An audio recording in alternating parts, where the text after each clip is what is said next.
Welcome to Kunal Balaji classes. आज हमारा 5वां लेक्चर है। टाइटल चैप्टर का जो टाइटल है X-ray product and their elimination. अभी तक आपने 4 लेक्चर बहुत डिटेल में लिए हैं, लेकिन अभी यहाँ से आगे आपको समझना है, क्योंकि 4 लेक्चर के अंदर जो डिटेल आपको सिखाया गया है, हो सकता है कि उसमें से कुछ बातें वोलाटाइल हो जाए आपके ब्रेन में से, उसको फिर से एक बार अच्छे से सेट करके फिर आपको 5वें लेक्चर की तरफ जाना है। और यहाँ से मतलब ये 5वां लेक्चर और आगे के लेक्चर इस तरह से होते कि जो आपने अभी तक सीखा है उसको आपको अच्छी तरह से रिटेन करते हुए आगे जाना है। ओके, क्योंकि अगर वो पार्ट आपके दिमाग में फिक्स हो गया तो आगे का पार्ट आपको समझने में आसानी होगी। और यहाँ से हम देखेंगे कि एक्चुअली एनसीईआरटी मैंने आपको बताया था कि 290 से लेकर 301 पेज आपको पढ़ना है। उसमें से अगर आप देखेंगे तो उसके अंदर 293, 294, 295, 296 यानी 93, 94, 95, 96 यानी जो 200, 293, 294, 95, 96 ये पेजेस बहुत ही इम्पोर्टेंट है।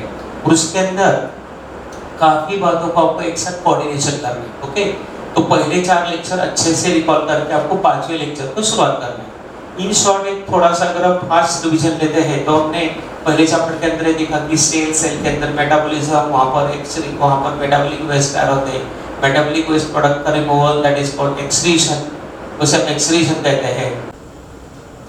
ओके, अभी हम थोड़ा अलग टाइप से रिवीजन करते हैं कि आपको जो सिखाया गया उस पर मैं आपको कुछ क्वेश्चंस दे रहा हूं, आप एक नोटबुक लेकर रेडी रहिए। ओके, तो क्वेश्चंस आपको लिखना है, क्योंकि क्वेश्चन का जब हम आंसर लिखेंगे तो ऑटोमेटिकली आपकी बढ़िया तरीके से प्रिपरेशन वहां पर हो जाएगी। तो सबसे पहले आपको लिखना है कि डिफाइन एक्सक्रीशन। पहला क्वेश्चन है डिफाइन एक्सक्रीशन, दूसरा क्वेश्चन है डिफाइन इजेशन, और तीसरा क्वेश्चन है difference between excretion and egestion. Okay, बाद में आपको जितने एक्सरे प्रोडक्ट मैंने आपको सिखाए 9 से 10 एक्सरे प्रोडक्ट सिखाए, make a list of all X-ray products. Okay, अगला क्वेश्चन है write a formula of urea and uric acid. Okay, अगला क्वेश्चन है कि draw a schematic structure of urea, यानी यूरिया साइकिल का स्कीमेटिक स्ट्रक्चर आपको draw करना है। ओके, बाद में आपको यहाँ पर ध्यान रखना कि मैंने आपको बैकग्राउंड टॉपिक भी कुछ बोले थे इसके अंदर, तो आपको draw the chart of epithelial tissue का चार्ट आपको ड्रॉ करना है। बाद में आपको यहाँ पर दिया था कि बैकग्राउंड टॉपिक के अंदर बायोमोलिकुलर वाला टॉपिक मैंने आपको दिया था, प्रोटीन, खास करके प्रोटीन को आपको फोकस करना है, तो प्रोटीन का पूरा टॉपिक आपको पढ़ना है। बाद में मैंने आपको दिया था अमीनो एसिड पर भी मैंने होमवर्क आपको दिया था, तो अमीनो एसिड्स पर आपको अमीनो एसिड्स के पर भी पॉइंट आपने लिखे होंगे, उसको अच्छे से एक बार रिवाइज कर दो। बाद में मैंने आपको प्रोटीन और नॉन प्रोटीन अमीनो एसिड का डिफरेंस दिया, तो खास करके नॉन प्रोटीन अमीनो एसिड जो उसकी लिस्ट आपको पीछे के लेक्चर में मिलेंगे, वो लिस्ट आपकी रेडी होनी चाहिए। ओके, बाद में यहाँ पर ध्यान रखना कि नेक्स्ट कंडीशन यहाँ पर आपको मोड्स ऑफ एक्सक्रीशन सिखाए गए हैं। Modes of excretion that is ammonotelism, ureotelism, uricotelism, aminotelism, guanotelism, ये जो आपको दिए थे ये सारे और उसके पर्टिकुलर एग्जांपल्स आपको याद होने चाहिए। बाद में यहाँ पर ध्यान रखना कि आपको कुछ डबल एक्सक्रीशन वाला कांसेप्ट मैंने आपको सिखाया था कि कुछ एनिमल जो होता है इनके अंदर डबल एक्सक्रीशन होता है, तो आपको रिकॉल करना है कि आपको रिकॉल हो रहा है, आप देखो, क्योंकि ये सब मैंने आपको लेक्चर के अंदर बताया हुआ है, थोड़ा फास्ट मुझे जाना पड़ेगा। ओके, तो डबल एक्सक्रीशन वाला टॉपिक आपका क्लियर होना चाहिए। ओके, बाद में कंपैरेटिव चार्ट हमने बनाया था मोड्स ऑफ एक्सक्रीशन का, वो आपका क्लियर होना चाहिए। बाद में एक एक्सरे प्रोडक्ट की लिस्ट मैंने ऑलरेडी बताई थी, एक्सरे प्रोडक्ट की लिस्ट आपको यहाँ पर करना है, तैयार करना है। बाद में urea, write down 10 points about urea, तो यूरिया के बारे में आपको 10 पॉइंट लिखना है। मैंने आपको और एक क्वेश्चन दिया था right the difference between sweat and sebum, तो स्वेट और सीबम का बहुत डिफरेंस लिखना है। बाद में हमने देखा था यहाँ पर कि रास, रास का लॉ हम क्या था, तो रेनिन, एंजियोटेनिन, अल्डोस्टेरोन सिस्टम, क्योंकि अभी आगे हमें उसी को देखना है। तो रास मैकेनिज्म यानी it is related to concentration of urine से रिलेटेड है, तो रास के बारे में आपको पढ़ना है। और मैंने आपको ये भी बताया था आरएएस रास यानी रेटिकुलर एक्टिवेटिंग सिस्टम, जो ब्रेन का पार्ट है, हाइपोथैलेमस से कंसर्न है, तो आरएएस रास रेटिकुलर एक्टिवेटिंग सिस्टम ये नर्वस सिस्टम से पार्ट है, तो उसके बारे में आपको एक्स्ट्रा जानकारी हासिल करना है। ओके, तो ये सारे पॉइंट्स अभी तक यहाँ तक बेसिक मैंने आपको समझाए थे। ओके, बाद में हमने यहाँ पर एक डायलिसिस मैंने आपको बोला था, डायलिसिस यानी आर्टिफिशियल किडनी, जो आपको 10th स्टैंडर्ड में भी गया है, हीमोडायलिसिस। लेकिन डायलिसिस के दो प्रकार होते हैं, हीमोडायलिसिस एंड पेरिटोनियल डायलिसिस। तो उसके बारे में आपको जानकारी हासिल करना है।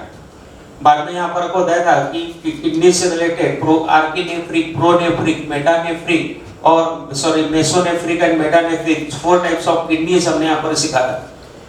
बाद में हमने यहाँ पर देखा कि functions of kidney, functions of kidney आपको याद आने चाहिए। तो right down the 10 functions of kidney.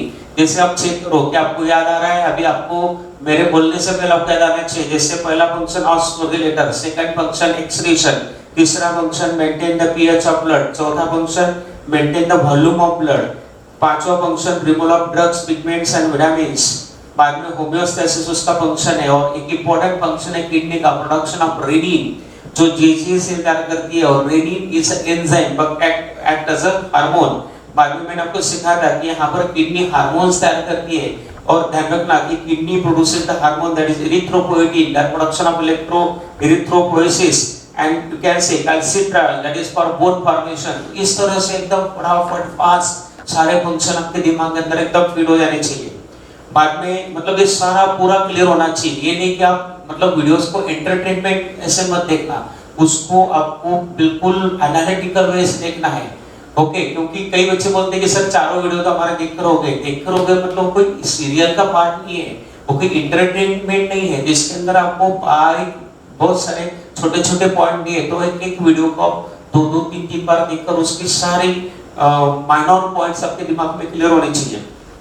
बाद में मैंने आपको सिखाया था रेनिन का डिफरेंस, डबल एन वाला रेनिन, सिंगल एन वाला रेनिन। ओके, तो ये आपको ध्यान रखना है। तो इस तरह से ये पॉइंट हमने देखा था। बाद में यहाँ पर हमने देखा था एक्सिलरी सिस्टम के अंदर हमने 4 पार्ट देखे थे, किडनी, बाद में ureter, urinary bladder and urethra.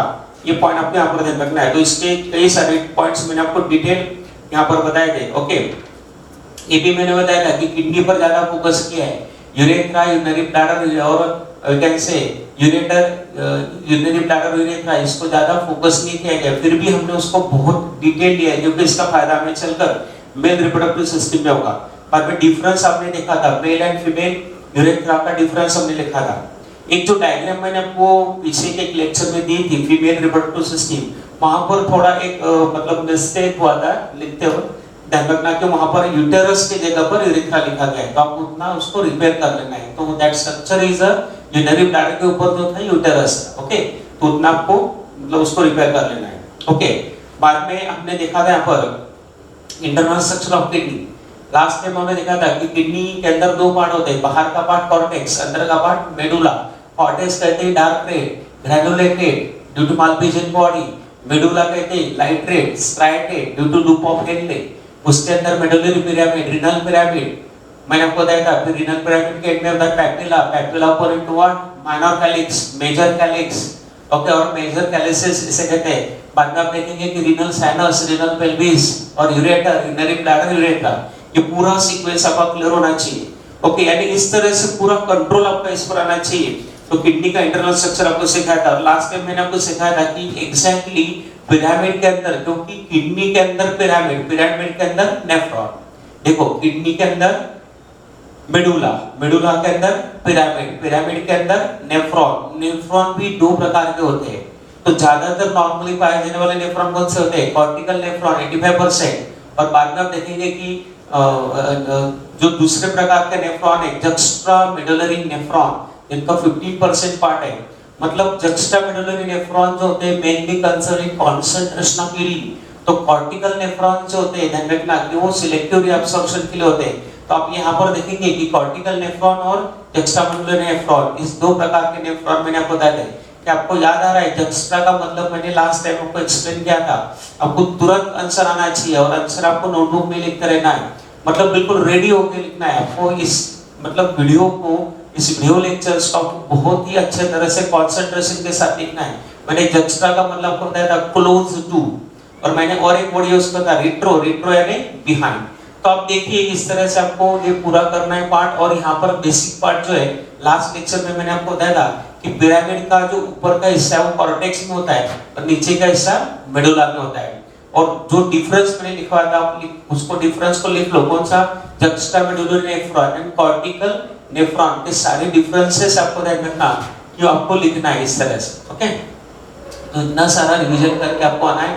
Last time ने आपको बताया था कि एक नेफ्रॉन की डायग्राम दी थी और उसके अंदर मैंने आपको बताया था कि एफरेंट आर्टेरियोल आता है, इफरेंट आता है, फिर यही आगे जाकर यहाँ पर क्या बनता है, नेटवर्क ऑफ कैपिलरी, इसे कहते हैं पेरिट्यूबुलर नेटवर्क, और आगे चलकर यहाँ पर एक नेटवर्क बनता है, इसे कहते हैं वासा रेक्टा। ओके, तो वासा रेक्टा, तो वासा रेक्टा और पेरिट्यूबुलर नेटवर्क का difference, right the difference between peritubular network and वासा रेक्टा, क्योंकि ये सारे छोटे-छोटे पॉइंट है जो आपको एग्जाम के अंदर आ सकते हैं।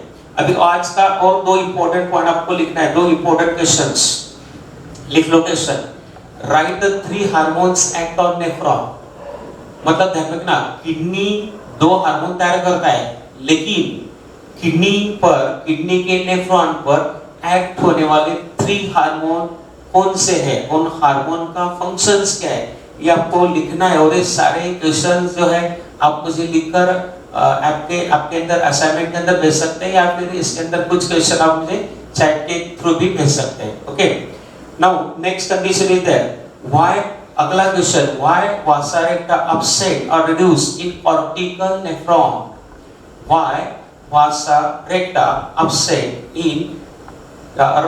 और रिड्यूस इन कॉर्टिकल नेफ्रॉन, इसका भी आंसर आपको फाइंड आउट करना है। ओके, तो ये पॉइंट आपको ध्यान रखना है। ठीक है, अभी इतने सारे रिवीजन के साथ हम आगे बढ़ते हैं। आज हमें डिटेल देखना है नेफ्रॉन का स्ट्रक्चर। तो आज का लेक्चर हम स्टार्ट कर रहे हैं अभी।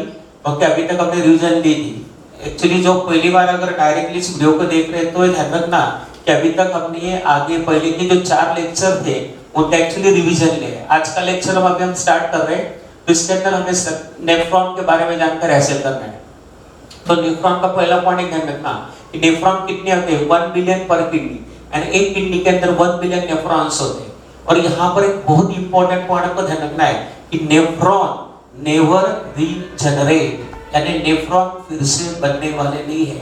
जिस तरह से आपका एज बढ़ेगा तो नेफ्रॉन डैमेज होते जाते हैं, यानी यंग एज में आपकी किडनी 100% फंक्शनल होती है, तो जैसे जैसे आप ओल्ड हो जाते हैं आपकी किडनी की फंक्शनलिटी कम हो जाती है। इसलिए डॉक्टर बोलते हैं कि 40% किडनी काम कर रही है, 20% किडनी काम कर रही है, क्योंकि नेफ्रॉन एक बार अगर डैमेज हो गए तो फिर से बनते नहीं है। यहाँ पर एक इंपॉर्टेंट पॉइंट मैं आपको बताना चाहूंगा कि न्यूरॉन्स, ध्यान से सुनो, न्यूरॉन्स जो ब्रेन में होते हैं और नेफ्रॉन जो किडनी में होते हैं, तो neurons and nephron never regenerate. क्या पॉइंट नोट डाउन करना है, neurons and nephrons never regenerate. इसलिए हम देखते हैं कि ओल्ड एज के अंदर भी कई सारे न्यूरॉन डैमेज हो जाते हैं। अभी आपका जो एज है आपके सारे न्यूरॉन फंक्शनल है, तो आप कई बार बोलते हैं सर मुझे याद नहीं हो रहा है, तो ये पूरा गलत होता है, क्योंकि आपके सारे न्यूरॉन अभी फंक्शनल है, आपका each and every organ is fully functional, तो आपको बिल्कुल एनर्जेटिक लगना चाहिए सीखते वक्त। ठीक है, what is important point, neurons and nephron never regenerate. Okay, आगे पॉइंट देखते हैं कि नेफ्रॉन जो होता है वो structural functional unit of kidney है, क्योंकि किडनी फिल्ट्रेशन का काम करती है, लेकिन किडनी के अंदर जो छोटे-छोटे फिल्ट्रेटिंग यूनिट होते हैं, फिल्ट्रेटिंग यूनिट कौन है, नेफ्रॉन्स। तो किडनी के अंदर जो छोटे-छोटे फिल्ट्रेटिंग यूनिट है वो नेफ्रॉन है, और यहीं पर हमारा ब्लड फिल्टर होता है। तो naturally it is called structural functional unit of kidney, and the nephron is the site of urine formation. हम कहते हैं कि किडनी के अंदर यूरिन बनता है, लेकिन नेफ्रॉन में यूरिन बनता है। अभी जब भी मैं नेफ्रॉन कहूंगा तो आपको तुरंत ध्यान में आना चाहिए किडनी के अंदर कॉर्टेक्स, मेडुला के अंदर मेडुलरी पिरामिड के अंदर होता है नेफ्रॉन, और वहां पर बनेगा यूरिन। बाद में ध्यान रखना कि nephron is also called uriniferous tubule, जिसे हम यूरिनिफेरस ट्यूब्यूल भी कहते हैं, या one more important name, alternate name, epithelial tube, जिसे एपिथेलियल ट्यूब भी कहते हैं। मतलब मैं हमेशा आपको रेयर जो अल्टरनेट नेम है उनकी लिस्ट आपको करवा के दूंगा, यानी रेयरेस्ट अल्टरनेट नेम आपको लाकर देने की कोशिश करूंगा, ताकि आपके पास बाकी लोगों से एक्सक्लूसिव इंफॉर्मेशन हो। ओके, क्योंकि आप देखना इसे एपिथेलियल ट्यूब कहते हैं। व्हाई टू से एपिथेलियल ट्यूब, क्योंकि जो नेफ्रॉन होता है, nephron is internal line by what, epithelial tissue. यहाँ पर आप हर जगह पर देखेंगे, यहाँ से लेकर यहाँ तक, यानी even Bowman capsule, neck, BCT, descending limb, ascending limb, DCT and even collecting duct, internally lined by epithelial tissue. तो मैंने आपको बोला था कि बैकग्राउंड टॉपिक एपिथेलियल टिश्यू है। तो epithelial tissue play role in what? Secretion, absorption, excretion, exchange of gases, यानी these are the main functions of what epithelial tissue। तो आपको फिर से एक बार functions of epithelium and types of epithelium पर अच्छे से फोकस करना है। तो आपके दो फायदे होंगे, वो टॉपिक भी आपका प्रिपेयर होगा, यहाँ का टॉपिक भी आपको अच्छे से समझेगा। लेकिन अगर आपको एपिथेलियम कंसेप्ट भी पता नहीं है तो आप नेफ्रॉन का स्ट्रक्चर नहीं सीख सकते, तो फिर आपका टाइम वेस्ट होगा। इसीलिए मैंने जो आपको हिंट दी उस पर अच्छी तरह से काम करना है। ओके, नेफ्रॉन की लंबाई कितनी है? 3 सेंटीमीटर है, यानी नेफ्रॉन यहाँ से लेकर यहाँ तक उसकी लंबाई 3 सेंटीमीटर है। इसका डायमीटर कितना है? 20 to 60 mm is the diameter of nephron। Okay, अब इस नेफ्रॉन के अगर हम देखते हैं नेफ्रॉन का स्ट्रक्चर, तो थोड़ा आपको डायग्राम में दिख रहा है और चार्ट भी दिख रहा है। तो नेफ्रॉन यहाँ से लेकर यहाँ तक नेफ्रॉन, ओके, पूरा नेफ्रॉन। तो नेफ्रॉन के अंदर दो मेन पार्ट आते हैं, एक आता है मालपीजियन बॉडी, मतलब आप जो ये जो देख रहे हैं ना स्ट्रक्चर, इतना जो स्ट्रक्चर आप यहाँ पर देख रहे हैं, ये स्ट्रक्चर जो है ये मालपीजियन बॉडी। देखो, this structure is what? Malpighian body. Okay, इसे मालपीजियन बॉडी कहते हैं। और एक्चुअली इसको मालपीजियन बॉडी से लेते हैं, जब डिस्कवर्ड बाय मार्सेलो मालपीजी नाम का साइंटिस्ट था, उसने इसको डिस्कवर किया है। Now the Malpighian body also called रिनस corpuscle. Okay, तो रिनल कार्पस्कल इसे कहते हैं, या इसे कहते हैं पिग्मेलियन कार्पस्कल। ओके, तो these are the alternate names are there, Malpighian body, renal corpuscle and Pygmalion corpuscle। These are the alternate name for Malpighian body। और आप देखेंगे कि ये जो स्ट्रक्चर दिख रहा है Malpighian बॉडी का स्ट्रक्चर है। बाद में आप यहाँ पर देखिए कि Malpighian बॉडी जो है पूरा नेफ्रॉन अगर आप देखते हैं, अभी देखो आप हम जो सीख रहे हैं इसमें तुरंत हमें एमसीक्यू पर ध्यान देना है, क्योंकि प्रश्न कैसे आ सकते हैं ये तो हमारा मेन पार्ट है। सीखने का मेन पर्पस क्या है कि हमें एमसीक्यू सॉल्विंग एबिलिटी डेवलप करना है, क्योंकि नॉलेज को कोई लिमिट नहीं है, लेकिन आप जो भी सीख रहे हैं इससे आपको एमसीक्यू सॉल्विंग आना चाहिए। तो आप देख रहे हैं कि द पूरे नेफ्रॉन के अंदर वाइडेस्ट पार्ट कौन सा है? The widest part of nephron is that you get Malpighian body. आप कहेंगे द बोमेन कैप्सूल, तो जो Bowman capsule is the widest part of nephron, क्योंकि ध्यान रखना उसका सही आंसर बोमेन कैप्सूल ही आएगा। इसका कारण मैं आपको बताता हूं कि मालपीजियन बॉडी के अंदर एक दूसरा पार्ट है जो glomerulus. Actually glomerulus is not the part of nephron, थोड़ा यहाँ पर फोकस करना है। Okay, the widest part of nephron is a Bowman capsule, because मतलब ये जो कप लाइक स्ट्रक्चर आपको दिख रहा है, तो ये बोमेन कैप्सूल इसका पार्ट है, यहाँ पर ध्यान में रखना आपको। तो ये पार्ट यहाँ पर इंपॉर्टेंट है। तो बोमेन कैप्सूल जो होता है वो वाइडेस्ट पार्ट है, क्योंकि ये जो ग्लोमेरुलस बना है एफरेंट और इफरेंट आर्टरियोल से बना है, तो glomerulus is not the part of nephron. Okay, तो वाइडेस्ट पार्ट जो होता है बोमेन कैप्सूल है। तो बोमेन कैप्सूल आपको दिख रहा है यहाँ पर, जो आपको दिख रहा है यहाँ पर double wall cup shape structure, तो double wall cup shape structure जो है ये बोमेन कैप्सूल है। और बोमेन कैप्सूल का डायमीटर कितना है? 200 mm is the diameter of Bowman capsule. जो बोमेन कैप्सूल इसका डायमीटर 200 mm है, तो वाइडेस्ट पार्ट है।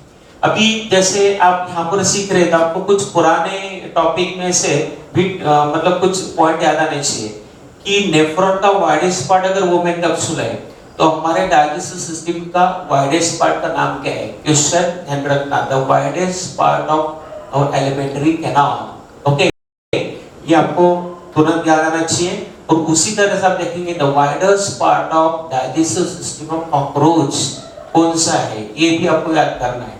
तो इस तरह से जब भी कोई कंसेप्ट आता है वाइडेस्ट वाइडेस्ट वाइडेस्ट, तो वाइडेस्ट से रिलेटेड आपने अभी तक जो भी सीखा है सब एक तरह से इकट्ठा करके लिख के रखो, ताकि आपको फाइनल रिवीजन में इसका फायदा होने वाला है। ठीक है, नाउ अभी हम इस स्ट्रक्चर पर कॉन्सेंट्रेट करते हैं। स्ट्रक्चर का क्या है कि यहाँ पर देखो, जो मालपीजियन बॉडी है, मालपीजियन बॉडी इसके दो पार्ट पड़ते हैं, Bowman capsule and glomerulus.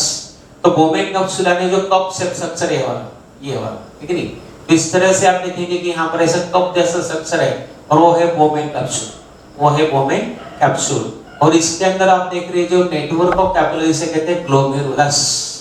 Okay, तो बोमेन कैप्सूल का अल्टरनेट नेम क्या है? तो glomerular capsule. Glomerular actually Bowman name scientist ने दिया है, क्योंकि उसने इसको डिस्कवर किया था। लेकिन इस कैप्सूल के अंदर क्या है? ग्लोमेरुलस है। तो जिस कैप्सूल के अंदर ग्लोमेरुलस है ग्लोमेरुलर कैप्सूल, तो आपको एक पॉइंट ध्यान रखना है कि ग्लोमेरुलर कैप्सूल ये है कब से, और इसके अंदर सेकंड पार्ट कौन सा प्रेजेंट है, तो ग्लोमेरुलस यहाँ पर प्रेजेंट है। और ग्लोमेरुलस आप देखेंगे कि ग्लोमेरुलस बनता कैसे है, तो मैंने आपको यहाँ पर देखा है afferent arteriole and this is what efferent arteriole. तो एफरेंट मतलब इनकमिंग होता है, ध्यान रखना एफरेंट आर्टेरियोल इनकमिंग होता है जो ब्लड यहाँ पर लाता है और फिर यहाँ पर कैपिलरी का नेटवर्क है। इफरेंट मतलब आउटगोइंग होता है जहाँ से ब्लड बाहर जाता है। तो आपको एक बेसिक पॉइंट हमेशा ध्यान रखना है कि एफरेंट आर्टेरियोल का डायमीटर बड़ा होगा और इफरेंट का डायमीटर छोटा होगा। इसका कारण है कि इनका डायमीटर के डिफरेंस रखने की वजह से यहाँ पर प्रेशर कार्य होता है और यहीं पर आगे चलकर आपको मतलब ब्लड का फिल्ट्रेशन होने वाला है। और ब्लड का फिल्ट्रेशन यहाँ पर अंडर प्रेशर होता है, इसलिए कहते हैं अल्ट्रा फिल्ट्रेशन। थोड़ा सा मतलब स्ट्रक्चर क्यों सीखना है, क्योंकि स्ट्रक्चर इसलिए सीखना है कि आगे चलकर हमें फॉर्मेशन ऑफ यूरिन सीखना है, आगे चलकर हमें फॉर्मेशन ऑफ यूरिन सीखना है, आगे चलकर हमें देखना है कि यूरिन कॉन्सेंट्रेट कैसे होता है। तो ये सारी पॉइंट को आपको यहाँ पर ध्यान रखना है। अभी जब मैंने यहाँ पर ध्यान रखना कि डायग्राम को थोड़ा एनालिसिस हम करते हैं, तो डायग्राम के अंदर ध्यान रखना कि ये जो मोमेंट कैप्सूल है, इसके अलावा यहाँ से लेकर यहाँ तक, देखो यहाँ से लेकर यहाँ तक इसे हम कहते हैं रीनल ट्यूब्यूल। रीनल ट्यूब्यूल यानी रीनल ट्यूब्यूल यहाँ से स्टार्ट होगा और यहाँ तक है रीनल ट्यूब्यूल। तो रीनल ट्यूब्यूल के अंदर कौन कौन से पार्ट है, तो रीनल ट्यूब्यूल के अंदर मैंने देखा यहाँ पर नेक पोर्शन यानी नेक पार्ट है। दूसरा पार्ट आप देखिए पीसीटी, पीसीटी मैंने यहाँ पर लिखा है। बाद में आप देखा ना कि ये जो इसे कहते हैं एलओएच, एलओएच मतलब loop of Henle, hairpin loop है, ओके यू शेप लूप है, हेयर पिन लूप है और लूप ऑफ हेनले। इसके अंदर दो पार्ट है, नीचे वाला जाने वाला पार्ट डिसेंडिंग लिम्ब है, ओके, और ऊपर जाने वाला पार्ट कौन सा, असेंडिंग लिम्ब है। इस तरह से आप देखेंगे ascending limb, descending limb, this are the two parts of what loop of Henle. यहाँ पर आपको मिल रहा है डीसीटी और यहाँ पर आपको मिलेगा कलेक्टिंग डक्ट। लेकिन एक ध्यान रखना है कि नेफ्रॉन जब आप ड्रॉ करेंगे तब आपके दिमाग के अंदर ये पूरा क्लियर होना चाहिए, क्योंकि जो डायग्राम आपको पेज नंबर 295 296 पर दिए है उसमें आपको एक बैकग्राउंड दिमाग में ना करना है कि नेफ्रॉन को विजुअलाइज आपको कैसे करना है, how to visualise the nephron. Okay, तो ध्यान रखना कि नेफ्रॉन का ये जो हिस्सा है ये कॉर्टेक्स, ये कॉर्टेक्स में और ये मेडुला में प्रेजेंट। उसमें भी आप देखेंगे कि लास्ट टाइम मैंने आपको एक्सप्लेन किया था कि ये लाइन डिमार्केशन कॉर्टेक्स है, तो यहाँ से इसके ऊपर कॉर्टेक्स है, ओके, इसके ऊपर कॉर्टेक्स और ये मेडुला है। लेकिन ये इनर कॉर्टेक्स है, ये आउटर कॉर्टेक्स। जैसे आउटर मेडुला, ये इनर मेडुला है। यानी आप जस्ट रिकॉल, आपको डायग्राम रिकॉल करना हो, ओके, तो मैंने आपको बताया यहाँ पर कि ये जो होगा आउटर मेडुला, ये इनर मेडुला हो जाएगा और यहाँ पर आप बोलेंगे outer cortex and this what inner cortex. तो आप देखेंगे कि कुछ हिस्से जो होते हैं वो इनर मेडुला में होते हैं, कुछ हिस्से कॉर्टेक्स में होते हैं। तो नेफ्रॉन के कौन से पार्ट कॉर्टेक्स में है, तो नेफ्रॉन का आप देखेंगे Bowman capsule, PCT, DCT, okay, these parts are present in cortex while loop of Henle present in what medulla। अभी यहाँ पर भी ध्यान रखना कि अगर आप कॉर्टिकल नेफ्रॉन की बात करेंगे तो कॉर्टिकल नेफ्रॉन का loop of Henley already shorter होता है और नेचुरली उसका थोड़ा ही पार्ट मेडुला में होता है। लेकिन जक्स्टा मेडुलरी नेफ्रॉन में आप देखेंगे तो उसका लूप ऑफ हेनले लॉन्गर होता है और that is deeply present in what, that is a medulla.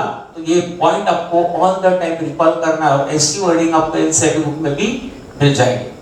Okay, तो आपको एक ध्यान में आ गया कि जैसे आप नेफ्रॉन देखेंगे तो नेफ्रॉन का स्ट्रक्चर ड्रॉ करने के बाद ये इस लाइन का ऊपर का पार्ट इनर कॉर्टेक्स, ये वाला पोर्शन आउटर कॉर्टेक्स, ये पोर्शन आउटर मेडुला, ये पोर्शन इनर मेडुला।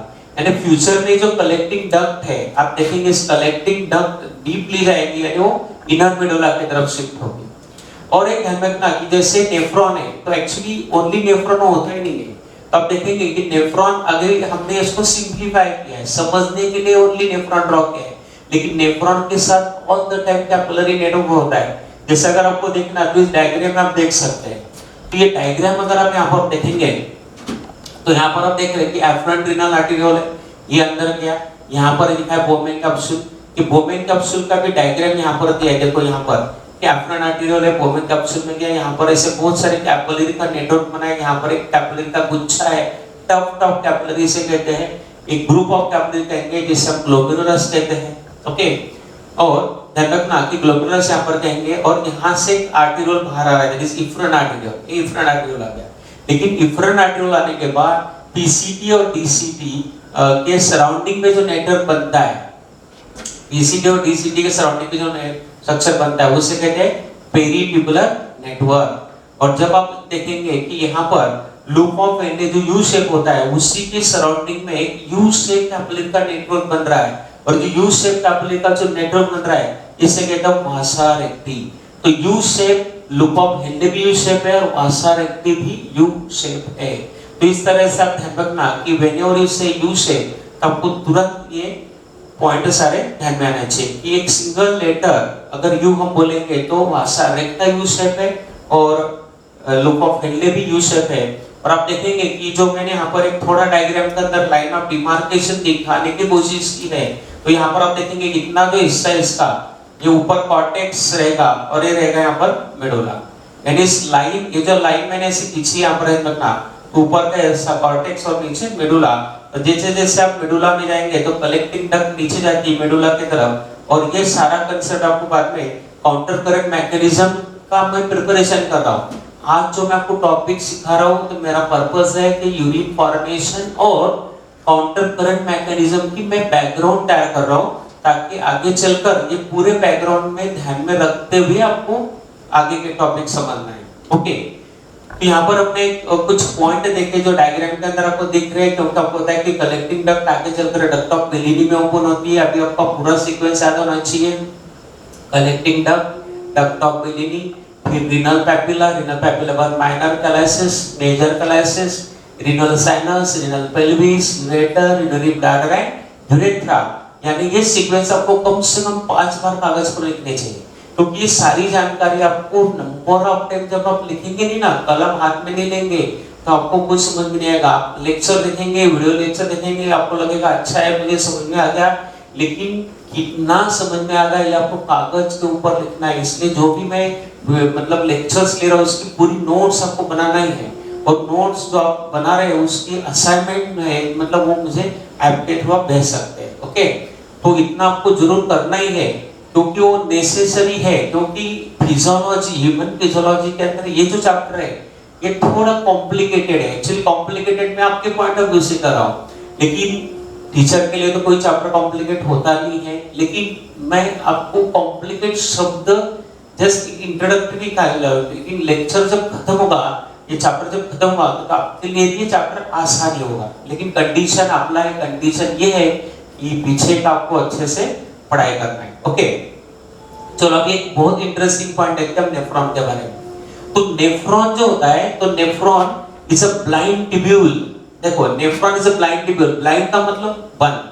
अगर आप देख रहे हैं कि एग्जैक्टली क्या होता है कि ये नेफ्रॉन है, एक कलेक्टिंग डक्ट है, कलेक्टिंग डक्ट से नेफ्रॉन निकला है और ऐसे आप देख रहे हैं इधर बंद है, तो ब्लाइंड ट्यूब्यूल है। आपने देखा होगा ब्लाइंड सैक पैटर्न हाइड्रा में होता है, एक साइड से बंद एक साइड से शुरू, मतलब अपनी जो रेगुलर बैग हम देखते हैं, ओके, तो बैग का एक हमेशा बंद होता है, एक शुरू होता है। वैसे नेफ्रॉन में भी एक हिस्सा ओपन है, दूसरा क्लोज है, तो ब्लाइंड एंड वाला है। अभी यहाँ पर देखना कि शुरुआत में जब नेफ्रॉन बनते हैं तो यहाँ पर एक ब्लाइंड एंड होता है। अभी होता क्या कि सवाल ऐसे कि ब्लाइंड एंड एक्चुअली हम तो देखते हैं यहाँ पर वोमेन कैप्सूल है, तो यहाँ पर वोमेन कैप्सूल बनी कैसी, बहुत इंटरेस्टिंग है। देखो, तो यहाँ पर जो ब्लाइंड एंड है, शुरुआत में यहाँ पर ब्लाइंड एंड होता है, बाद में यहाँ पर जो आप देखेंगे मैंने आरो दिखा है, तो सेंटर वाला पोर्शन अंदर जाना शुरू होता है।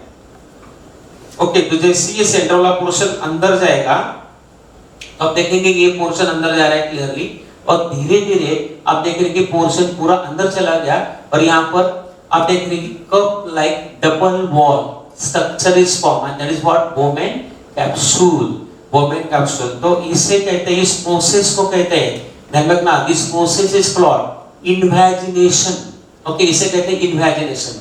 काफी कॉमन वर्ड है इन्वेजिनेशन, यानी इंसर्ट होना। इन्वेजिनेशन आपको कैंसर सेल में भी आएगा, it's a very important property of cancer cell, वो अपने आजू बाजू के सेल में इन्वेजिनेशन होती है, इन्वेड होती है। इसी तरह से यहाँ पर भी इन्वेजिनेशन हो रहा है, यानी ये पोर्शन अंदर जा रहा है, ये पोर्शन अंदर जाते जाते जाते फाइनली क्या हो गया, तो यहाँ पर वोमेन कैप्सूल बना है। तो ये जो पॉइंट है बहुत रेयर पॉइंट है, ये आपको इसका डिस्क्रिप्शन हर जगह पर आपको नहीं मिलेगा, लेकिन ध्यान रखना, और कई सारे बच्चों को पता ही नहीं होता कि नेफ्रॉन ब्लाइंड है, लेकिन नेफ्रॉन ब्लाइंड एंड स्ट्रक्चर है। और इमेजिनेशन प्रोसेस से क्या बनाए, बोवेन कैप्सूल। यानी आपके ध्यान में आ गया कि बोवेन कैप्सूल कैसे बनाए, तो इस डायग्राम को बहुत अच्छी तरह से आपको ध्यान में रखना है। ओके, अभी यहाँ पर नेफ्रॉन का स्ट्रक्चर देख रहे हैं, लेकिन अभी जैसे नेफ्रॉन एक स्ट्रक्चरल फंक्शन ऑफ किडनी है, उसी तरह से और नेफ्रॉन को कहते हैं यूरिनिफेरस ट्यूब्यूल। यूरिनिफेरस ट्यूब्यूल मतलब इसमें बनता है यूरिन, उसी तरह से और एक ट्यूब्यूल है that is called seminiferous tubule, जिसका संबंध ह्यूमन रिप्रोडक्शन से है, testis. Okay, male reproductive sex organ से टेस्टिस से इसका संबंध है। तो मैं आपको एक क्वेश्चन दे रहा हूँ, the right difference between uriniferous tubule and seminiferous tubule. Right the difference between uriniferous tubule and the seminiferous tubule. तो दोनों का डिफरेंस अभी से लिखना है। तो इस तरह से आपको एक ही चैप्टर को पढ़ते पढ़ते आपकी नजर बाकी चैप्टर भी होने चाहिए, पूरा यूनिट पर आपकी नजर होनी चाहिए। जैसे ये पढ़ते वक्त आपको digestion, breathing, exchange of gases, circulation, excretion, बाद में आपको नर्वस कोऑर्डिनेशन, केमिकल कोऑर्डिनेशन, बाद में ह्यूमन रिप्रोडक्शन, यानी ये सब ध्यान में रखते हुए जब आप एक टॉपिक सीखते हो, क्योंकि हमारे बॉडी में कोई अलग अलग है नहीं सिस्टम, सब एक दूसरे के साथ कोऑर्डिनेशन में है, तो थोड़ा एक वाइड व्यू करके आप सीखेंगे तो आपको सीखने का मजा भी आएगा और आपका नॉलेज सबसे ज्यादा कॉन्क्रीट भी रहेगा। ओके, अब आगे अभी अगले टॉपिक में जाते हैं। अगला टॉपिक है कि माल्पीजियन बॉडी यानी रीनल कार्पसल और पिग्मेलियन कार्पसल जो है उसको हमें डिटेल में सीखना है। अभी हमने ये जो स्ट्रक्चर है इसको यहाँ पर डिटेल ड्रॉ किया, तो मैं कुछ बातें शॉर्टकट में लिखता हूँ लेकिन मैं बोलता हूँ तो आपको ध्यान रखना है। तो एमबीएन है माल्पीजियन बॉडी।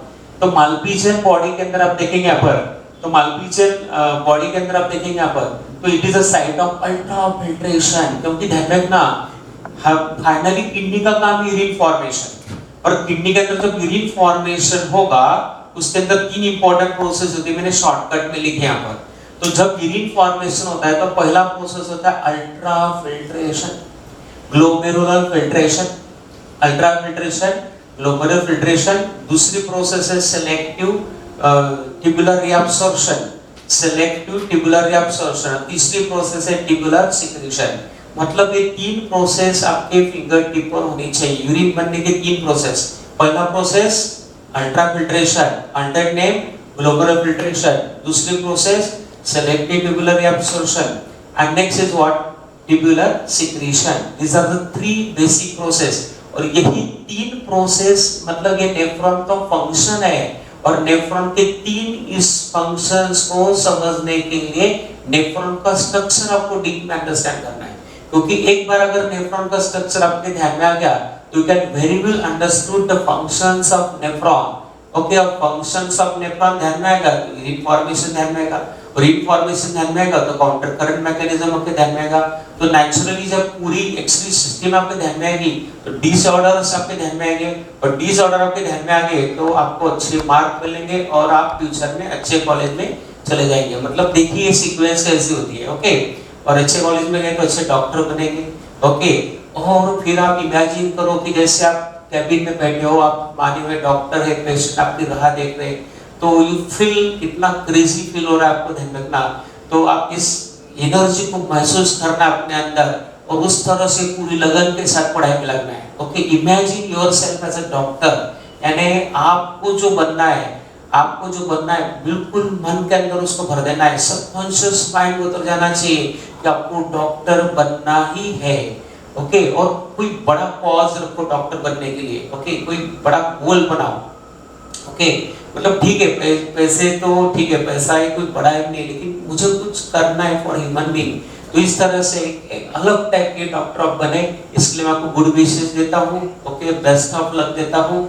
मोटिवेट करना मेरा काम है और आप उस तरह से आप पढ़ाई को लग जाओ। ठीक है, तो यहाँ पर देखते हैं कि Malpighian body is a site of ultra filtration, जो कि पहली प्रोसेस है। मतलब यहाँ पर अल्ट्रा मतलब हाई, ओके, एंड फिल्ट्रेशन मतलब यहाँ पर हाई प्रेशर होने की वजह से यहाँ पर ब्लड फिल्टर होता है, दैट इज अल्ट्रा फिल्ट्रेशन। बाद में हम इसको डिटेल में देखने वाले हैं। लेकिन ध्यान रखना जो अल्ट्रा फिल्टर प्रोसेस है वो फिजिकल प्रोसेस है। मतलब आप देख रहे हैं कि ये जो अभी एक डायग्राम को देख रहे हैं एफ्रन आर्टेरियोल है। ओके, ये एफ्रन आर्टेरियोल है, ब्लड यहाँ से आ रहा है, यहाँ पर ग्लोमेरुलस यानी कैपिलरी का नेटवर्क बन गया और ब्लड यहाँ से यहाँ पर रिटर्न जा रहा है और आपको एक महसूस हो रहा है कि यहाँ पर डायमीटर वाइडर है, यहाँ का डायमीटर देखो, एफ्रन आर्टेरियोल यानी इनकमिंग, इफ्रन आर्टेरियोल यानी आउटगोइंग, दोनों ने बना यहाँ पर कैपिलरी का network, that network is called glomerulus. और यहाँ पर आप देखेंगे इसका डायमीटर जो होता है, एफ्रन आर्टेरियोल का डायमीटर लार्जर है, जबकि इफ्रन आर्टेरियोल का डायमीटर छोटा है, इसका डायमीटर वाइडर, इसका डायमीटर छोटा।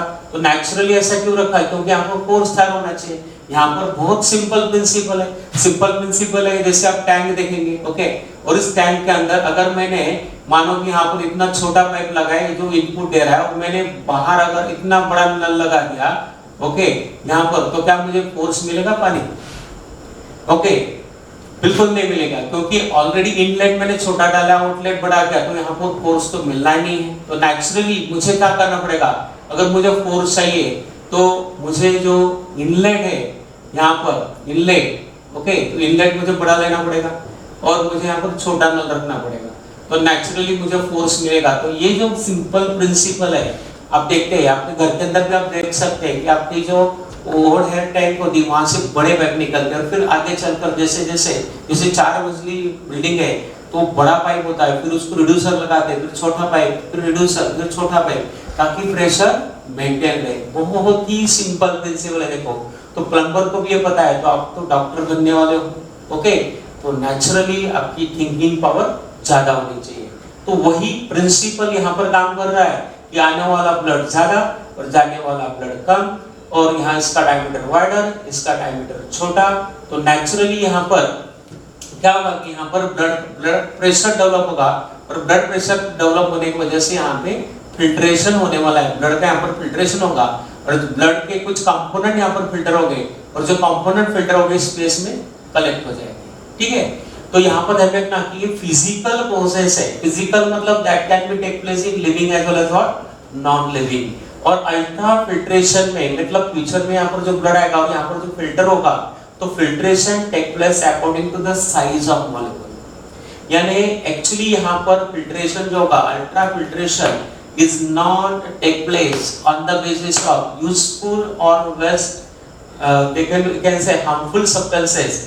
यूजफुल हार्मफुल सब्सटेंसेस का क्राइटेरिया यहाँ पर यूज होता नहीं है।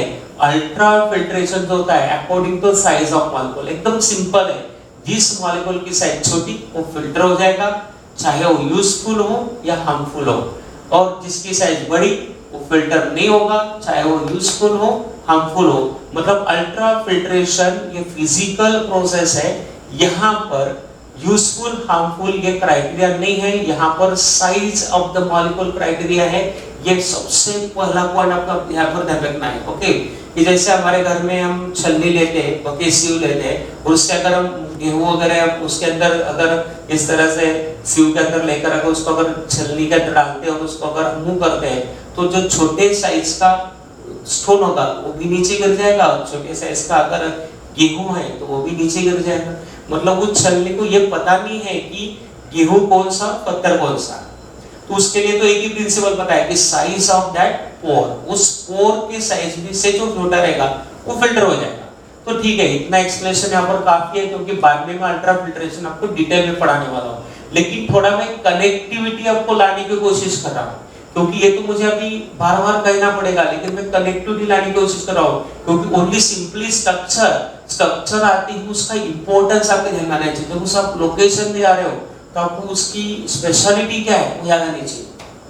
जैसे आप कोई होटल में जाते हो तो आपको बता रहता है इस होटल में ये डिश अच्छी मिलती है, तो उसी तरह से सिंपल है। आप जब बोमेन काउंसिल में जा रहे हैं, जब आप ग्लोमेरुलस देख रहे हैं, तो it is a site of ultra filtration physical process take place according to the size of molecule, okay. मतलब जिस मॉलिक्यूल की साइज यहाँ पर पोर्स होंगे, तो बाद में मैं आपको डिटेल बताने वाला हूँ कि यहाँ पर जो मेम्ब्रेन है उधर का स्ट्रक्चर बताने वाला हूँ। तो यहाँ पर लेकिन एक इंपॉर्टेंट पॉइंट और नोट डाउन करना है, इस अल्ट्रा फिल्ट्रेशन में never filtrate plasma and blood cell. अगर देखो इसके पहले हमने चैप्टर पढ़ा फिनिश किया ब्लड कंपोजिशन, और आपको any time you should able to write down the composition of blood on paper. Actually ये प्रैक्टिस आपको करना है कि पेपर लेके ब्लड का ही कम से कम आपको 20 25 30 पॉइंट लिख के आना चाहिए रिलेटेड टू ब्लड। मीनिंग से RBC, write down 25 of RBC. इस तरह से सिलेबस आपके बिल्कुल हर सेल तक जाना चाहिए। आपके ईच एंड एवरी सेल, आपको बायोलॉजी सीखना है लेकिन आपके हर सेल को बायोलॉजी पता होना चाहिए। तो इस तरह से आप कैलकुलेट करने की कोशिश करो। ओके, अब यहाँ पर देखना कि प्लाज्मा और ब्लड सेल के अंदर फिल्टर होते नहीं है, क्योंकि नेचुरली प्लाज्मा आप देखेंगे सॉरी इसके अंदर नेवर फिल्टरेट प्लाज्मा प्रोटीन। आपको अगर आपको करेक्ट अगर कहना है तो यहाँ पर प्लाज्मा प्रोटीन आप कह सकते हो। यहाँ पर देखना कि plasma protein and blood cell never filtrate, क्योंकि प्लाज्मा प्रोटीन जो इसको नोट डाउन करो, प्लाज्मा प्रोटीन जो होते हैं ब्लड सेल की साइज जो होगी यहाँ पर जो फिल्ट्रेशन के लिए जो पोर्स होंगे उससे इसकी साइज बड़े होगी। ठीक है, now we can try to understand here the structure of Bowman capsule. आपको पता है कि हम मालपीजियन बॉडी देख रहे हैं, इसके अंदर आप देख रहे हैं कि ये जो आप स्ट्रक्चर देख रहे हैं बोमेन कैप्सूल है, ये पूरा स्ट्रक्चर बोमेन कैप्सूल है। Okay, double wall cup shape structure, is a double wall cup shape structure है। इस तरह से आप देखेंगे बोमेन कैप्सूल है और एक डबल वॉल स्ट्रक्चर है। और आपने देखा कि एफ्रन आर्टेरियोल इफ्रन आर्टेरियोल और दोनों की वजह से बन गया ग्लोमेरुलस, यानी कैपिलरी का गुच्छा है। टफ ऑफ कैपिलरीज भी इसे कहते हैं। अभी हम बोमेन कैप्सूल की कंपोजिशन यानी उसकी जो रचना है, उसका जो स्ट्रक्चर है उसको समझने की कोशिश करते हैं कि एग्जैक्टली बोमेन कैप्सूल किस तरह से बनी है। तो यहाँ पर एक आपको याद रखना है कि नेफ्रॉन को एपिथेलियल ट्यूब्यूल भी कहते हैं, एपिथेलियल ट्यूब भी कहते हैं। इसका कारण है कि पूरी नेफ्रॉन के ऊपर लाइनिंग ऑफ एपिथेलियल टिश्यू है। तो यहाँ पर हम देखने की कोशिश करते हैं कि बोमेन कैप्सूल को दो लेयर होते हैं, आउटर लेयर, इनर लेयर। ये आउटर लेयर इसे कहते हैं पैराइटल, जो अंदर वाला लेयर इसे कहते हैं विसरल। यानी यहाँ पर आपको दिख रहा है ये जो लेयर है ये अंदर वाला लेयर है, इसे विसरल लेयर कहेंगे आप, दिस इज विसरल लेयर, और ये बाहर का लेयर पैराइटल। और ऑल द टाइम ये टर्म्स आपको पता होगी ऑलरेडी, हमने हार्ट के मेम्ब्रेन में भी देखा था। तो पैराइटल लेयर है और ये विसरल लेयर। पैराइटल लेयर जो आप देख रहे हैं यहाँ पर, यहाँ की सेल आप देखो, ये जो cell it is a squamous epithelium. You know the properties of squamous epithelium. Squamous epitheliums are the thin, flat, and they're always what single layer. क्योंकि हम देखते हैं कि एपिथेलियम के अंदर दो प्रकार होते हैं, सिंपल है that you can say the compound type of epithelium। तो सिंपल होने की वजह से यहाँ पर squamous epithelium हम देख रहे हैं thin है, flat और single layer present है। और जो अंदर का लेयर है that is a visceral layer, आप देख रहे हैं ये visceral layer, जो यहाँ पर आपको सेल दिख रही है, यहाँ पर ये visceral layer है, this is a visceral layer। और इसके अंदर मैंने ये सेल आपको यहाँ पर दिखाई देगा विसरल लेयर। और इस सेल को विसरल लेयर किससे बनता है, पोडोसाइट। देखो ये जो ब्लैक कलर की सेल ऐसे कहते हैं पोडोसाइट सेल, या ऐसे कहते हैं फूट सेल। देखो visceral layer, inner layer made up of podocyte और फूट सेल। इस पोडोसाइट को मैंने यहाँ पर थोड़ा इनलार्ज किया है। अगर हम सिंगल पोडोसाइट अगर देखते हैं तो पोडोसाइट का एग्जैक्टली स्ट्रक्चर कैसा होता है, तो यहाँ पर आप देखेंगे कि this is the structure of podocyte. सबसे पहले आपको पोडोसाइट के लिए एक पॉइंट देखना है कि podocyte is a modified squamous epithelium. Podocyte is a modified squamous epithelium. Okay, तो it is a modified squamous epithelium. बाद में सबसे इंपॉर्टेंट पॉइंट ध्यान रखना कि ये जो पोडोसाइट वाला लेयर है मतलब ये स्क्वैमोस एपिथेलियम का ही मॉडिफिकेशन है। अब देखो बाहर का लेयर स्क्वैमोस एपिथेलियम से बना है और अंदर वाला लेयर मॉडिफाइड स्क्वैमोस से बना है। और मॉडिफाइड स्क्वैमोस का अल्टरनेट नेम क्या है, तो मॉडिफाइड स्क्वैमोस का अल्टरनेट नेम है पोडोसाइट और फूट सेल। अभी देखो कि ये सेमी परमेबल होती है। देखो इसका स्ट्रक्चर कैसे बनाया गया है, आप देखेंगे यहाँ पर हर स्ट्रक्चर का एक पर्टिकुलर पर्पस है और उस पर आपको ध्यान रखना है कि सेमी परमेबल है। जो पॉइंट आपको यहाँ पर मार्क करना है, ये मतलब ये जो पोडोसाइट सेल है semi permeable cell. Okay, now the next point is that अगर पोडोसाइट सेल को देखते हैं स्ट्रक्चर मैंने यहाँ पर दिखा है, तो पोडोसाइट ये सेल है, उसका न्यूक्लियस है और it shows the finger like processes यानी प्रोजेक्शंस। यानी इस पोडोसाइट सेल के अंदर यहाँ पर आप देख रहे हैं कि फिंगर जैसे प्रोजेक्शंस है और ये जो फिंगर जैसे प्रोजेक्शन है इन्हें कहते हैं पेडिसी, इन्हें कहते हैं पेडिसी। देखो अंदर का लेयर विसरल लेयर, इससे बना पोडोसाइट्स। पोडोसाइट का अल्टरनेम फूट सेल। अगला point modified squamous epithelium. Cell कैसी है, सेमी परमेबल है। देखो आप बहुत सारे क्वेश्चन सॉल्व कर सकते हो और आपको मतलब ध्यान रखना कि जैसे आप घर में कोई गोडाउन होता है ना, गोडाउन, तो आप किसी व्यापारी को देखना अपने गोडाउन में माल एकदम अच्छे तरह से उसने रखा रहता है, या फिर आप डीमार्ट में जाते हो या किसी बड़ी स्टोर में जाते हैं तो वहां पर आप देखो हर माल अपने अपने जगह पर अच्छे तरह से रखा होता है। वैसे भी आप अभी आपके गोडाउन यानी आपके ब्रेन में जो है नॉलेज का माल आ रहा है उसको आप अच्छे तरह से रखेंगे तो आपको जल्दी रह पाएगा। आपको इधर उधर फेंक देंगे तो फिर आपको जल्दी मिलेगा नहीं। तो उसको क्या करना है, थोड़ा रिवीजन करना पड़ता है। तो रिवीजन ऑल द टाइम, थोड़ा पीछे जाना फिर आगे आना। तो ये जो मेथड है ये बेस्ट मेथड है पढ़ाई की, क्योंकि ब्रेन को एक्सपोजर अगर आप सही तरीके से देंगे तो ब्रेन आपको 100% उस पॉइंट को रिकॉल करेगा, क्योंकि हमारी मेमोरी पावर जबरदस्त है। और ये तो हम सीरियल में देखते हैं, सीरियल में वो स्टेटमेंट बार बार रिपीट होते हैं, दोहराए जाते हैं, सीन स्टेटमेंट, फिर 10 सीरियलों के एक महा एपिसोड, ये सब क्या है, तो एक तरह से वो डायरेक्टर आपसे रिवाइज करवा रहा है। तो यही तो पॉइंट है कि सीरियल वाला जो मैकेनिज्म है यहाँ पर आप यूज कर सकते हो। तो यहाँ पर देखो visceral layer, podocyte, foot cell, modified squamous epithelium, semi permeable, इसके अंदर न्यूक्लियस है, finger like process that is called pedicel. देखो बाद में स्पीड आता है, एक दो बार थोड़ा स्पीड कम रहता है, बाद में स्पीड आता है। और ध्यान रखना कि पेडिसिल जो है यहाँ पर जो फिंगर लाइक प्रोसेसेस है, these are coiled around the capillaries, that means ना कि coil around the glomerulus capillaries, मतलब एक ध्यान रखना कि थोड़ा इमेजिन करो कि जैसे ग्लोमेरुलर कैपिलरीज है, ओके, यह ग्लोमेरुलर कैपिलरीज है और इसके सराउंडिंग में ये क्या है, ये फूड सेल है। आप देखो ये फूड सेल है और ये कैपिलरी, तो कैपिलरी के सराउंडिंग में ये ध्यान रखना कि पेडिसिल प्रेजेंट है, यानी पोडोसाइट सेल, और ये जो प्रोजेक्शन है इन्हें कहते हैं पेडिसिल। और आप देख रहे हैं कि दो पेडिसिल के बीच में गैप है, तो ये जो गैप है ध्यान रखना, तो ये जो फिंगर लाइक पेडिसिल के अंदर जो गैप है फिंगर लाइक प्रोजेक्शन के अंदर, ये नहीं आगे चलकर फिल्ट्रेशन स्लिट कहते हैं। क्या कहते हैं इसे? Filtration slit. बाद में नीचे की जो डायग्राम है इसमें हमको एक्सप्लेन करवाने वाला हूँ, तो ध्यान रखना कि इस तरह से पोडोसाइट पर क्वेश्चन कई बार आते हैं, और जब तक आपको पोडोसाइट सेल का कांसेप्ट नहीं समझेगा आपको अल्ट्रा फिल्ट्रेशन कांसेप्ट नहीं समझेगा। ओके, तो इसलिए पोडोसाइट पर ध्यान देना है, उसकी जो रचना है, उसका स्ट्रक्चर है, उसको थोड़ा इमेजिन करके अंडरस्टैंड करने की कोशिश आपको करना है। ठीक है, यानी बाहर का लेयर हो गया, अंदर का लेयर हो गया ना। वो दो लेयर के बीच में जो गैप है, जैसे पैराइटल और विसरल लेयर के बीच में जो गैप है, that gap is called capsular space. ध्यान रखना, इसे कहते हैं कैप्सुलर स्पेस, यानी जो स्पेस है इसे कैप्सुलर स्पेस कहते हैं। This space is called capsular space, और इसे कहते हैं आप लिनियरी स्पेस। अल्टरनेट नेम देने की मैं पूरी कोशिश करूंगा। ओके, यानी capsular space also called what, urinary space.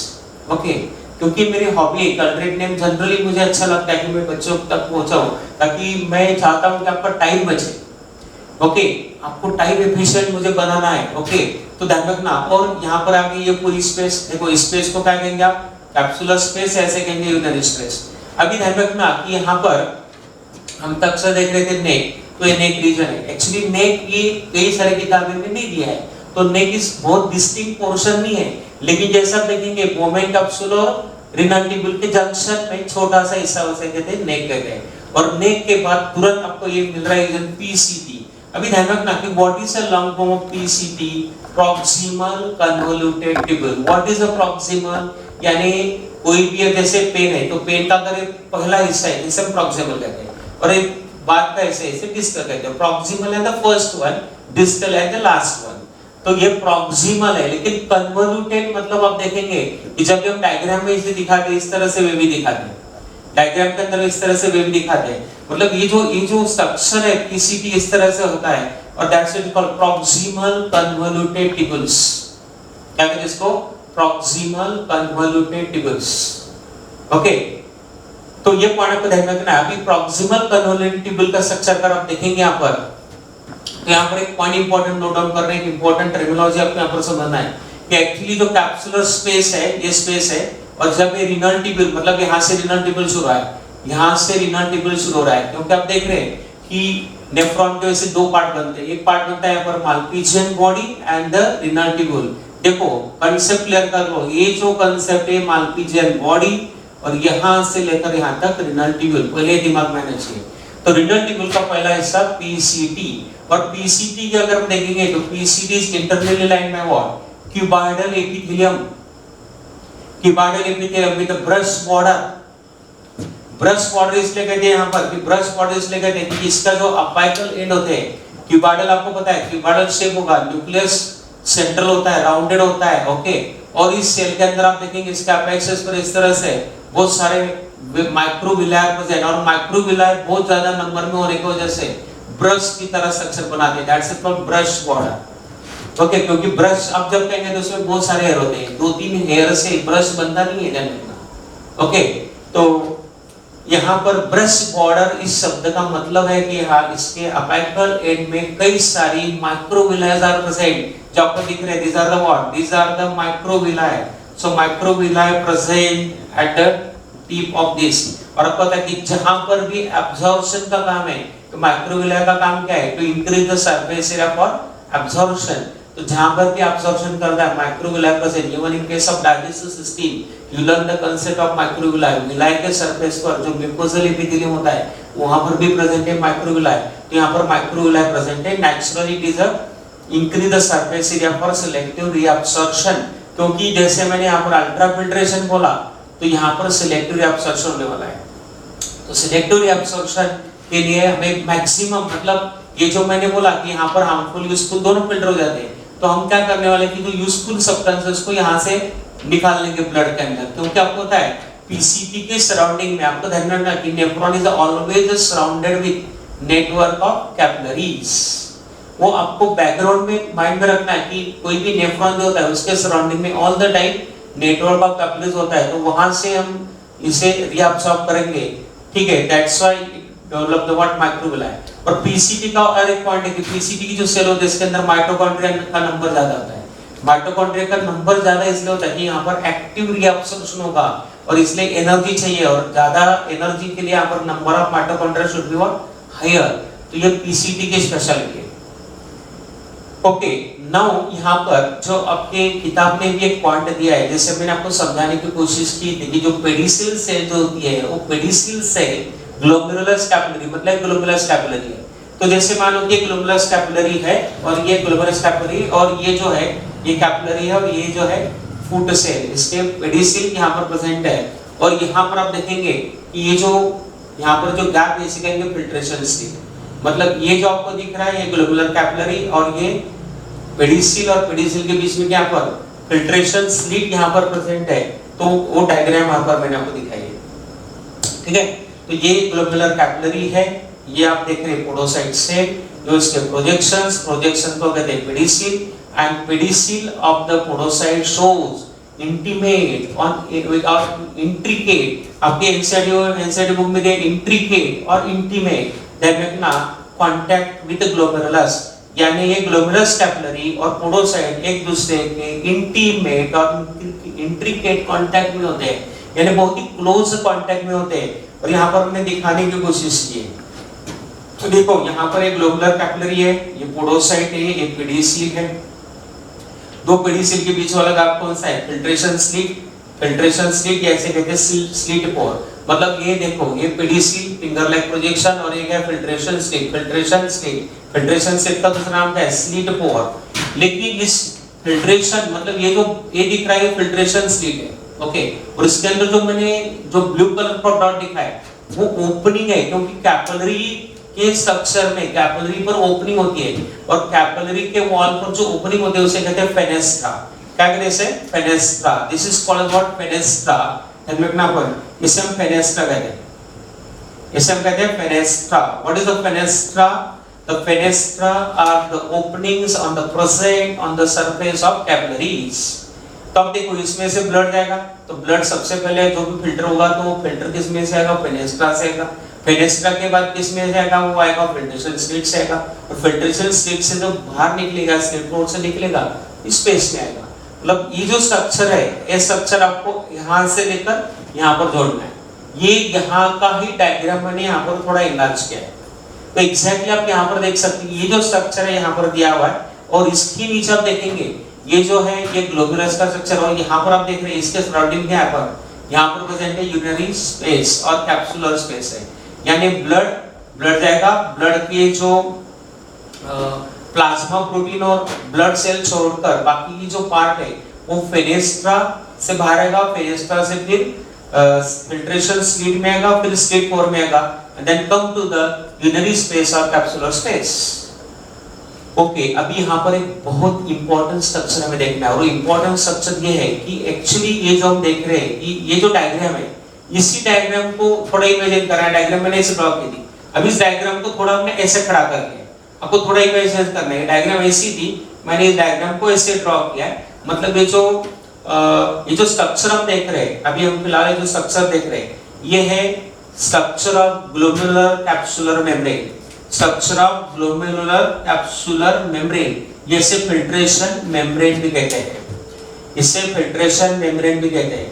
यानी ध्यान रखना कि यहाँ पर अल्ट्रा फिल्ट्रेशन होने वाला है, तो अल्ट्रा फिल्ट्रेशन होने के लिए यहाँ से ब्लड फिल्टर होने वाला है, तो इतना जो हिस्सा है जिससे क्या कहेंगे आप, जिसे आप कहेंगे structure of glomerular capsular membrane, यानी it is a glomerular capsular membrane, जैसे कहते हैं फिल्ट्रेशन मेम्ब्रेन। इस फिल्ट्रेशन मेम्ब्रेन को यहाँ पर दिखाने की कोशिश की है, अब इसकी डिटेल्स थोड़ी इस डायग्राम में दी है, तो डायग्राम का रेफरेंस आपके ध्यान में आना चाहिए। और फिर से एक बार मैं दोहराता हूँ कि डायग्राम मैंने ऐसी ड्रॉ की थी, अब इस डायग्राम को जस्ट आप ऐसे इमेजिन करो, यानी ये ग्लोमेरुलर कैपिलरी, ये ग्लोमेरुलर कैपिलरी में दिखाई, ग्लोमेरुलर कैपिलरी को हम लोग फेनेस्ट्रा थे, तो आप देख रहे हैं ग्लोमेरुलर कैपिलरी है, और इसके बीच में जो आप देख रहे हैं ये ओपनिंग है ब्लू कलर की, फेनेस्ट्रा है। और आप देखेंगे तो कोई भी कैपिलरी होते हैं ग्लोमेरुलर कैपिलरी, तो नेचुरली उस कैपिलरी किससे बनती है, कैपिलरी की जो वॉल होती है एंडोथेलियम से बनती है, किससे बनती है, एंडोथेलियम। मतलब कोई भी कैपिलरी आप देखेंगे तो कैपिलरी का स्ट्रक्चर अपने सर्कुलेशन के अंदर सीखा है, तो capillary made up of what, the cells are there and the cells are called endothelium cell, that is called endothelium. Endothelium मतलब it is a kind of epithelium but having endodermal origin. एक बहुत ही important point आपको यहाँ पर chance मिल रहा है revision करना का, कि एपिथेलियम एक ऐसी टिश्यू है जिसके 3 प्रकार के ओरिजिन होते हैं। अगर एक्टोडर्मल ओरिजिन है तो एपिथेलियल, अगर मेसोडर्मल ओरिजिन है तो मेसोथेलियम जो अपने हार्ट में सीखा है, अगर एंडोडर्मल ओरिजिन तो एंडोथेलियम। तो ये बेसिक पॉइंट आपको यहाँ पर रिवाइज करना है। मैं यही चाहता हूँ कि आप हर टॉपिक के फंडामेंटल टॉपिक को पहले ध्यान में रखें, तो आपको कुछ दिक्कत नहीं आएगी। तो ये एंडोथेलियम ऑफ ग्लोमेरुलस है, ठीक है, इसके ये ओपनिंग ऐसे फेनेस्ट्रा कहेंगे। और जैसे आप एपिथेलियम कहेंगे, endothelium is a kind of epithelium having endodermal origin. तो एपिथेलियम टिश्यू में ये बेसमेंट मेम्ब्रेन आना चाहिए। तो यहाँ पर आप देख रहे हैं, यहाँ पर आप मार्क कर रहे हैं, तो बीच वाला बेसमेंट मेम्ब्रेन है। तो ये जो बेसमेंट मेम्ब्रेन है, देखो इस डायग्राम पर थोड़ा फोकस करना है, इस डायग्राम पर ज्यादा फोकस करना है। ओके, इस डायग्राम में अगर आप देखेंगे तो इसे हम परफेक्टली समझना है।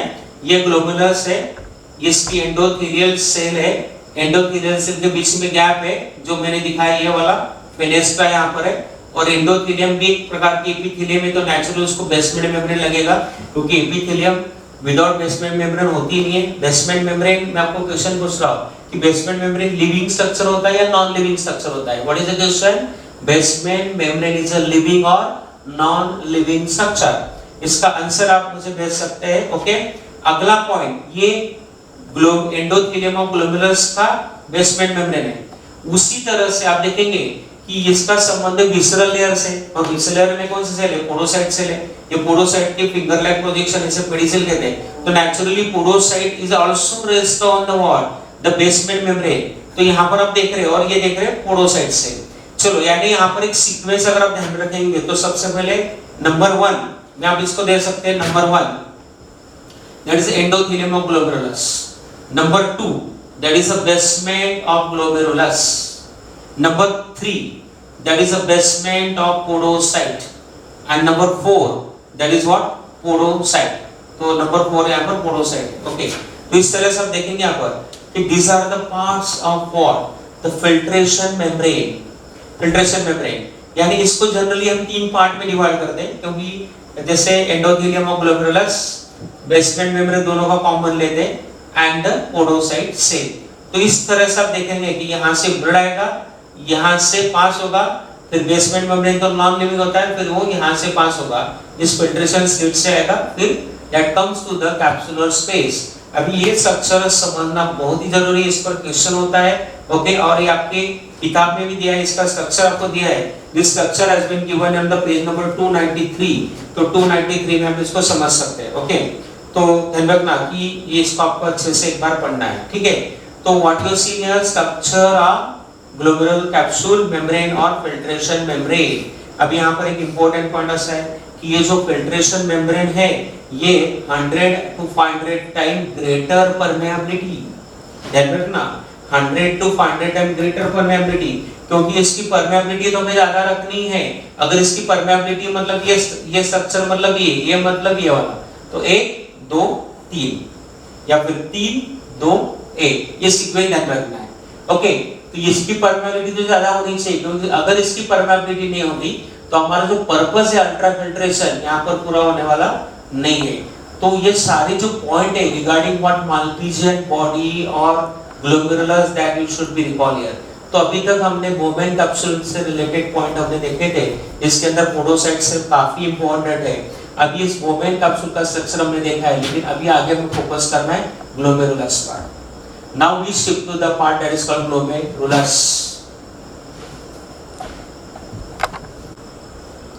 ओके, अभी तक हमने यहाँ पर ग्लोमेरुलर कैप्सूल मेम्ब्रेन या फिल्ट्रेशन मेम्ब्रेन का स्ट्रक्चर देखा, और जो 10 to 100 time more greater permeability होती है। ओके, तो अभी तक हमने यहाँ तक हमने देखा कि नेफ्रॉन के बारे में हमने स्टडी स्ट्रक्चर सीखा, नेफ्रॉन का पार्ट्स हमने सीखे, बाद में हमने ग्लोमेरुलर कैप्सूल और बोवेन कैप्सूल और ग्लोमेरुलस के बारे में जानकारी इस पार्ट के अंदर हमने डिटेल लिया। और इस पार्ट के अंदर मैंने जो भी क्वेश्चन आपको दिए उसके आंसर आप मुझे चैट के थ्रू दे सकते हैं। ओके, और इस टॉपिक को बहुत अच्छे से प्रिपरेशन करना है, और फिर इस टॉपिक बेस पर ही हमारा आगे का लेक्चर है। Okay, thank you.